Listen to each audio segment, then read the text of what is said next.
Kenneth Bowles was present at the creation of computer science on the UCSD campus. In 1965, he helped Henry Booker create the Applied Electrophysics Department, CSE's great-grandfather, and Bowles used so much computer analysis on his projects in radio astronomy that he was appointed to lead the university's first computer center. Then in 1974, he was introduced to the LSI-11 produced by Digital Equipment and packaged by Terek. It was just a keyboard, a monitor, and a little disk enclosure with the CPU in it, which is what we would recognize today as a PC. But it was brand new packaging at that time, very revolutionary. Ken jumped on it and said, well, the Pascal that's running on the Burroughs 6700 in somewhat experimental mode can be transferred to the LSI-11, and once it was, and you buy a bunch of these PCs, put them in front of students, now you've got a computer lab.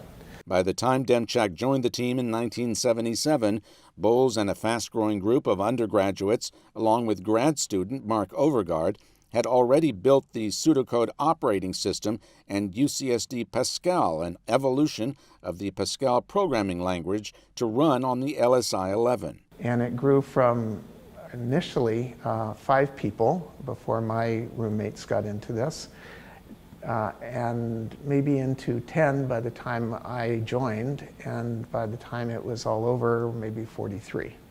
Between late 1974 and 1980, the UCSD Pascal project changed the course of computer science education and made UCSD itself one of the early brands in computing. But with the growing dominance of MS-DOS, UCSD Pascal began to lose ground. The undergraduates, however, scattered to other institutions, bringing UCSD Pascal's DNA with them. One undergrad ended up at a startup called Apple. Bill Atkinson, who I think was one of the single-digit numbered employees at Apple, he took that and put it on the Apple II and sold it as Apple Pascal. Despite UCSD Pascal, however, there wasn't much programming going on in the early days of computer science at UCSD, or indeed anywhere. If you were lucky, you turned in a deck of cards into a computer center and you came back the next day and you got your output. You had to be very careful when you punched these cards because it wasn't instantaneous feedback.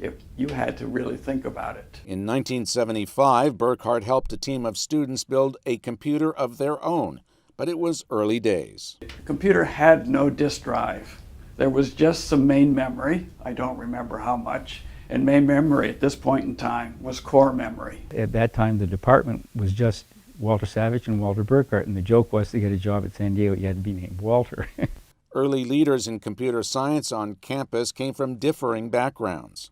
When I did get hired at UCSD, I was the only person who actually had a degree in computer science because Walt Savage had a math degree, Walter Burkhardt had an EE degree, T.C. Hu had a math degree, and I don't know what Ken Bowles did, but I suspect he had some kind of physics degree anyway. The Applied Physics and Information Science, or APIS department, was created in 1968, but as early as 1972, faculty including Ken Bowles and Walter Savage urged UCSD to create a separate computer science department, but nothing happened.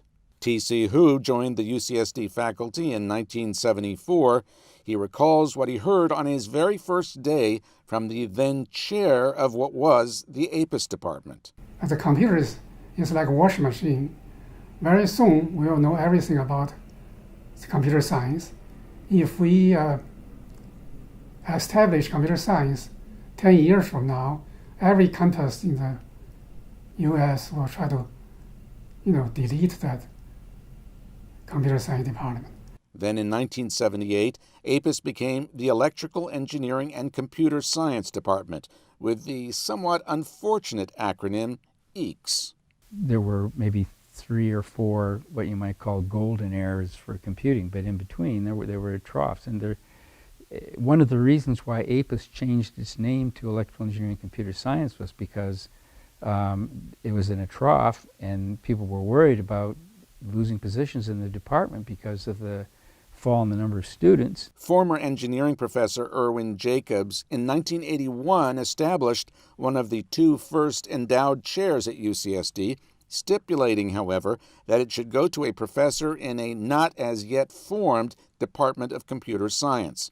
My recollection is that we were doing all the teaching the large classes, and the electrical engineering faculty were in fact benefiting from this, able to hire more people because of the student count, body counts in the department.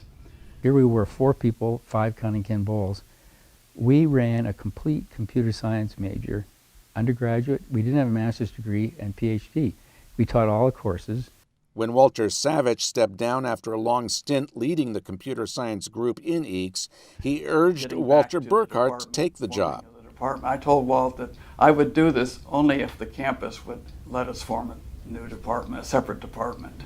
The formal proposal from the engineering school finally went to campus leadership in December 1986, and the deadlock was broken when Chancellor Dick Atkinson strongly backed a new department.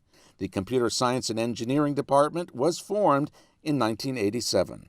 When the time did come, to separate, we all had a choice whether we wanted to go with the new department or stay. In the end, 18 faculty members signed on. Thanks to the empty chair endowed 6 years earlier by Irwin and Joan Jacobs, the new department was able to recruit a big name, Stanford's Christos Papadimitriou. The faculty brought with them some 200 grad students, including San Diego-born Andrew Kang. He had joined the computer-aided design group of TC Hu in 1985. At the time, I was his one student, and he hasn't had he didn't have a lot of students over his very long academic career. The launch of the new department coincided with growing student enrollments, which allowed the department to recruit 17 more computer science faculty between 1987 and 1991. We also had this rule of thumb that we always tried to hire people that were better than any of us who were here. In the late 1980s, attention turned from building a department to building a reputation. But at that point, we were not ranked very highly, and one of the reasons was we'd never had a big NSF research infrastructure grant to really build up the research facilities of the department, and we didn't really have much presence in systems. And so one of the things we decided to do was to go for both of those. By 1989, a concerted effort led by Professor Joseph Pasquale resulted in a major NSF infrastructure grant for the Active Web project. However, it took another decade to put in place a strong systems and networking group, starting with the arrival in 2000 of Stefan Savage and Jeffrey Volker. Jean Ferrante chaired CSE as the department was hiring to keep up with student enrollment. In the School of Engineering overall, over a period of about 8 years, we hired about 60 men, and we were minus 2 women. And this was just shocking to me when I realized what was happening, and I was partly responsible. Ferrante became Associate Dean of the Jacobs School itself in 2002, and she worked with groups such as Women in Computing to get the word out to potential hires. Since then, CSE has hired Beth Simon, Tiana Rosing, YY Joe, Christine Alvarado, and Kamalika Chowdhury. Ferrante herself and her husband, Larry Carter, were hired from IBM in 1994 as full professors. It's really a reality of today that many more academics are married to academics, and if you think about it, you're in graduate school, you're very focused, and those are the people you meet. They were neither the first nor the last couple recruited, Fan Chung Graham and Ron Graham in 1989 and 90, and more recently Ranjit Jalla and Kamalika Chowdhury.